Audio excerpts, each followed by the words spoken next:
po ba kayo sa mga Kristiyano na ayaw pa pong dumating ang paghukom? O isang Kristiyano na natatakot pa po sa Judgment Day? Ang sabi po sa Biblia, wala na pong paghatol sa sino mang na kay Kristo. Kung tutuusin, ang phrase po na ito ay nagsasabi sa atin ng isang comforting message. Isang comforting message para sa mga tagasunod ni Kristo. Hindi po lahat ng mga professed ministers, teachers, or followers ni God ay niyayakap po yung katuroan na wala nang paghatol sa sino mang na kay Kristo. At ano po nagiging resulta sa buhay? Nagkakaroon po ng joyless Christian living na parang ang buhay Kristiyano ay nagiging mabigat sa kanila. Kasi nga naman, practically speaking, iniisip palagi natin na hindi tayo perpekto, na sa bawat aspeto ng buhay natin ay nagkakamali tayo. Kaya iniisip ng iba na dahil nga po doon sa hindi pagiging perpekto, ay talagang medyo alanganin o nasa balag ng alanganin ng kanilang kaligtasan. Gaano po katotoo na ang turo kung saan ang God's judgment ay limited lang para sa mga non-believers? Ano bang sabi ni Jesus Christ? Ang sabi niya po, sinisiguro ko sa inyo na sino mang makinig sa aking mensahe at maniwala na ang Diyos ang nagpadala sa akin ay magkakaroon ng buhay na walang hanggan. Hindi na sila hahatulan sa kanilang mga kasalanan, but they have already passed from death into life. At sinuportahan pa po ito ni Apostol Pablo nang sabihin niya po na there is no condemnation now for those who live in union with Christ.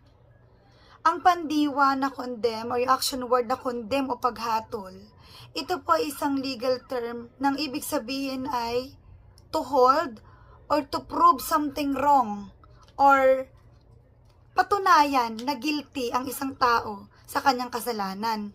Ngayon, itong term na ito ang ginamit ni Apostol Pablo para maunawaan po natin, ng mga tagasunod ni Kristo, yung totoong moral standing natin when it comes sa God's judgment.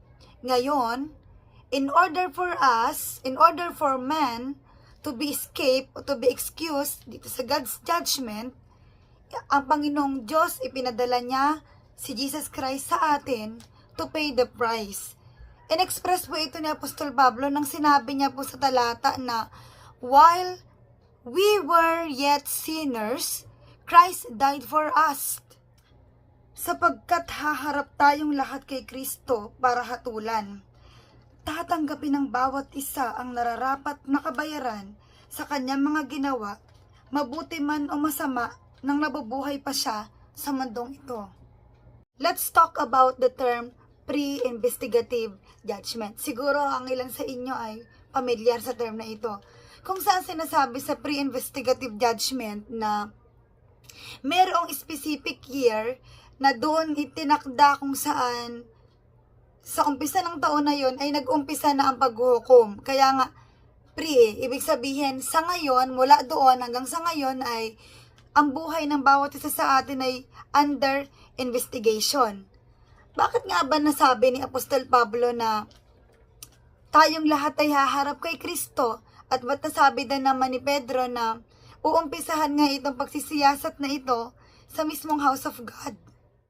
Sa mga nangyayaring trial po sa mundo, kinakailangan po na talaga ng under investigation dahil hindi po tayo omnipotent, hindi din omniscience na nakikita natin lahat. So, bago hatulan ng isang taong nasasakdal, ay kailangan mo nang makalikom ng maraming ebidensya. Pero, sa ano nga kaya itong investigation na nangyayari when it comes sa pag-Diyos na ang usapan? Kasi diba si God, nakikita niya lahat eh. Wala tayong maiilihim sa Kanya. Ano po? So, hindi kailangan ng investigation dahil nga ang Panginoon, nakikita niya kung ano tayo, kung ano mismo tayo. Kaya, kung ako po yung tatanungin ninyo, para sa akin lang naman, yung term po na sinasabi dito na to fear before Christ, in the seat of Christ, it is not literal. It is more for me, it is more of symbolical. According to John, Jesus know all men inside and out. Alam niya kung anong ginagawa natin sa buhay. Alam niya kung ano yung iniisip natin, kung ano yung ginagawa natin. Hindi gaya ng mga hukuman ngayon that they are clueless kung ano bang pinagagagawa natin. Ngayon, kung nakikita ng Diyos lahat ng ginagawa natin, nakikita ni Jesus kung anong ginagawa natin, why bother himself in appearing of his people, diba? Of his children. Kung nakikita naman niya at alam naman niya yung nilalaman ng puso natin. And why bother himself in appearance of his children kung he's already in the midst of the church. He's already in the midst of us. Kaya for me po, yung praise na appear before the judgment seat of Christ, it is just symbolic. Ibig sabihin, ang gusto lang ditong ipakita is yung moral problems natin are seriously defined by God. Ang sabi po ni Pedro, the judgment will begin first in the house of God. Ano ba yung sinasabing house of God then? Then, in-explain po ni Apostol Pablo that the house of God is the church of God. Ang sabi sa Colossians 1 verses 15 to 18, Christ is the head of the church. Christ loved the church and gave himself for it. At ang sabi pa po mismo ni Jesus, no, that his judgment is just and fair. Ngayon, if Jesus by any chance renders his judgment anytime, so yung judgment niya for his followers must be favorable and not condemnatory. Dahil siya yung head of the church and he loves the church. He shed his own blood for the church. Sabi sa Daniel, no, the judgment of the Most High is favorable to his people. At sinabi ba ni John, whoever believes in him, believe in Jesus, is not condemned, hindi hahatulan. But ang hahatulan po, whoever does not believe stands condemned already because he has not believed in the name of God's one and only Son. So kung ganun po naman pala, ano pang ikakatakot natin? Kung ang paghuhukom na ito ay pabor naman pala sa mga anak niya, sa mga kumikilala sa kanya at nananampalataya sa kanya. Ang paghuhukom ay hindi lang po pabor sa mga hindi naniniwala at hindi tumanggap ng totoo kay Kristo. Dahil sa kanila ang paghuhukom po ay condemnatory. Pero para po sa mga anak ng Diyos, sa mga tumanggap kay Kristo, ito po ay napakamalaking pabor. Dahil ito po ay pagliligtas sa atin. So, kung matatakot tayo sa paghuhukom, saan po ba tayo sumaside? Doon tayo sa believers o unbelievers? Kasi kung believers tayo, matutuwa tayo. Pero kung non-believers o unbelievers tayo, hindi talaga tayo matutuwa. Dahil tayo ay nasa paghatol, hindi tayo sa pagliligtas. So, ito po ay pabor. Ang paghukom ay pabor para sa mga anak ng Diyos, sa mga samampalataya kay Kristo. Ilang grupo po ng mga Kristiyano ang nagtuturo at nagkakalculate ng time kung kailan ng God's Judgment Day. And they enjoy the calculation, the mathematical calculations ng pagdating ng paghukom. Kaya lang, yung computation din nila ay nagdudulot din naman sa marami at mismong sa sarili nila ng pagkatakot, pagkabalisa, anxiety about their salvation. Sad to say, these people, they are knowledgeable about the chronological events in history. They are knowledgeable about the Bible, theologically.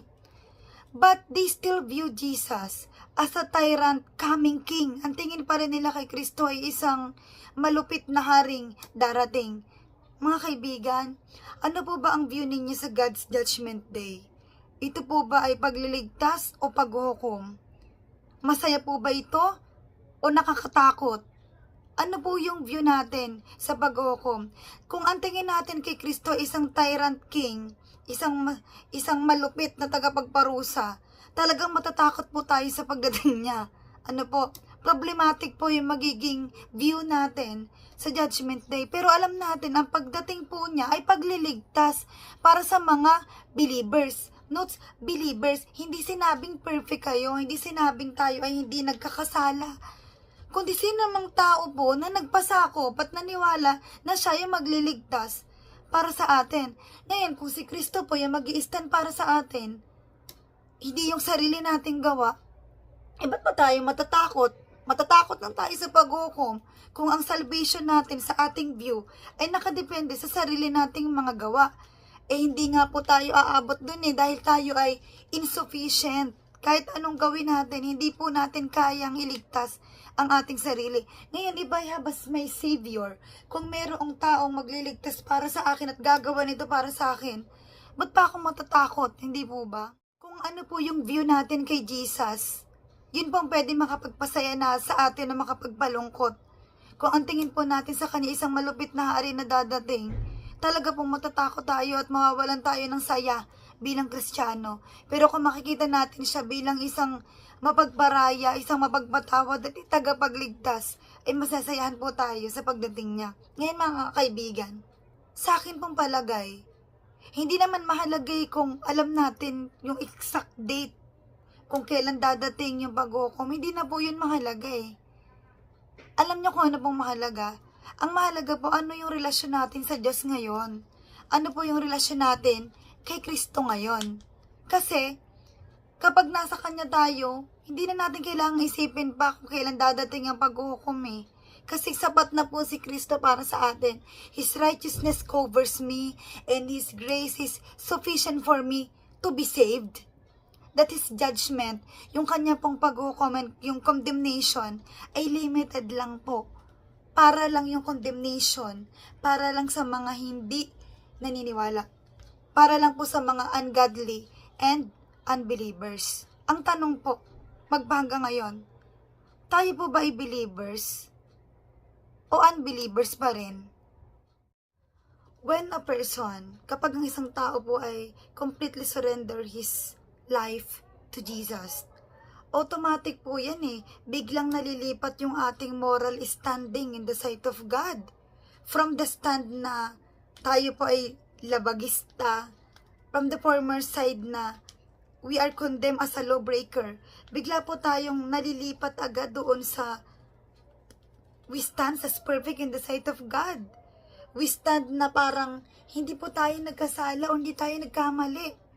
Dahil yung katwiran na ni Kristo, yun na po yung nagko-cover completely sa atin. Now, wala na pong paghatol or condemnations to us.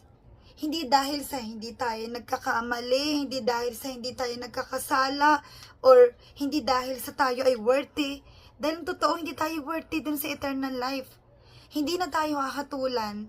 Dahil po saan?